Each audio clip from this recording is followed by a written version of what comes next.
Manalangin tayo.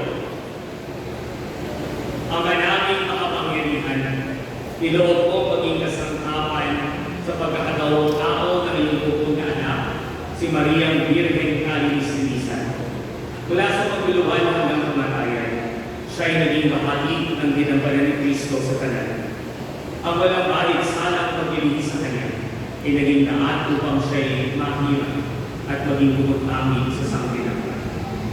Ama namin mapagmahal, hinihiling namin na iyong basbasan ang imahe ito ng La Purisima Concepcion na siyang magiging larawan ng Mahal na Birhen Maria at magsisilbing paalala at uwaran sa aming lahat sa buhay Kristiyano ng aming tinatakam.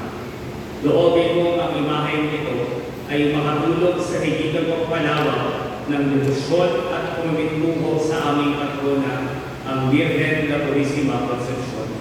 Hinihiling namin ito sa pamamagitan ni Jesucristo, kasama ng Espiritu Santo, magpasawalang hanggan.